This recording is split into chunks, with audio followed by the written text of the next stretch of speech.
So, good morning everyone. Today I, Nishant Singh, I will be talking about Swift.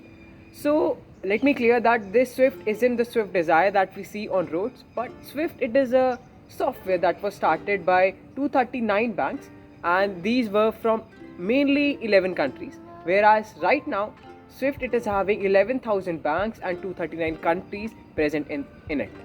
And talking about the work that Swift does, Swift provides a safe passage for information of transactions and other things from one bank to other bank to pass in a much better and efficient manner. So now let me tell you how Swift works. Every bank that is present under Swift, it is having a 11-digit number, and this 11-digit number is specific to it. And this is how just because of this number and the password that is present with this number, the information can be passed through the Swift passage. Now this 11-digit number, the first 4 describes the institution, the next 2 describes the country, and the next 3rd describe the location of the bank, and the next 3 it describe the specific branches of the institutionalized bank. So now I would like to tell you about the Russian that the Russian country or the Russian banks have been eliminated from the Swift technology, and the reason is that they waged a war against Ukraine.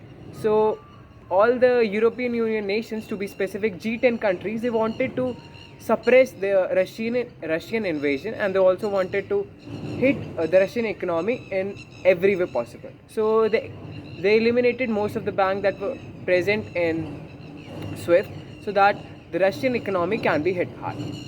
But I think that Russians, they have their own way of dealing with everything. They have came out with new things to counter this thing. They have started rupee ruble trade. Also, they have started using other platforms that are same like Swift but are having less countries. One is managed by China, and also there are other systems too. So Russia is managing all this sanctions by making trade in rubles. Also recently there was a news that most of the European nations, they were asked by Russians to pay the price of the oil that they are taking from Russia in rubles, so that the economy of Russia can be improved.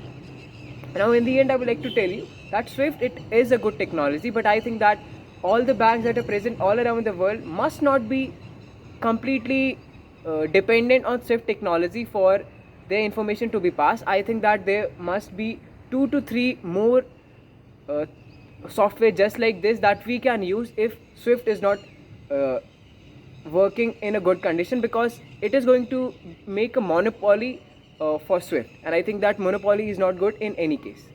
So that is all. Thank you.